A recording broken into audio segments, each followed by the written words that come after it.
और जो सिद्ध कोटि के होते हैं, सिद्ध कोटि का तात्पर्य, सिद्ध माने क्या है?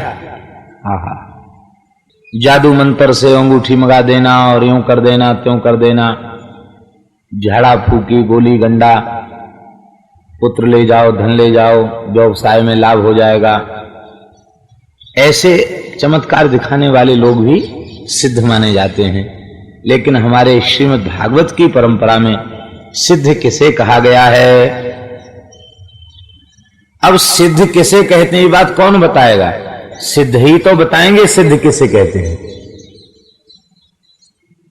गिद्ध क्या बताएंगे सिद्ध की परिभाषा? सिद्ध ही सिद्ध की परिभाषा बताएगा।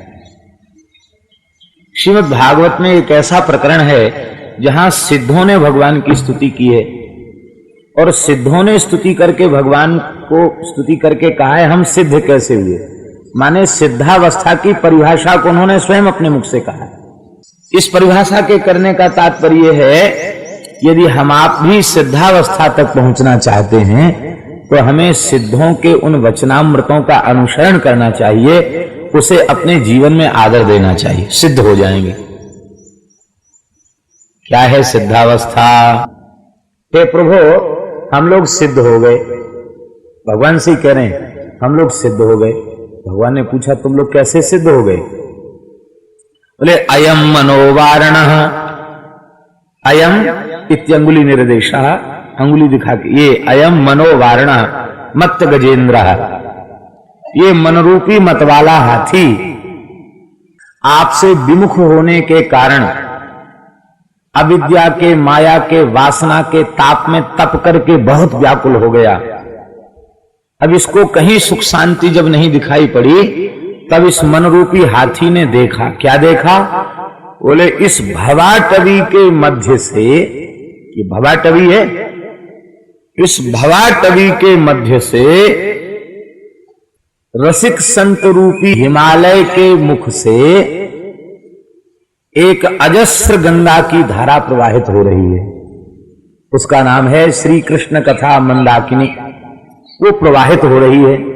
उस जंगल के ताप से झुलसते हुए उस हाथी ने हो रही है उस जंगल के ताप से झुलसते हुए उस हाथी ने दौड़ लगाई और जाकर उस नदी में कूद गया।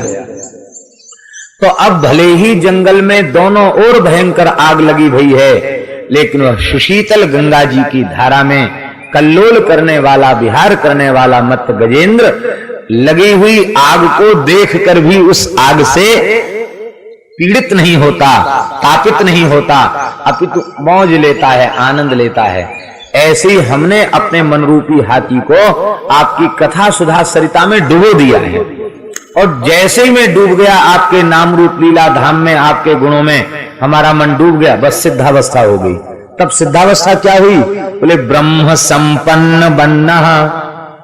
जैसे गुलाब जामुन कढ़ाई में पहले सेका जाता है और एक कढ़ाई में बढ़िया सुंदर चाशनी बना के तैयार की जाती है और उसको पट्टे से उसमें डाल दिया जाता है।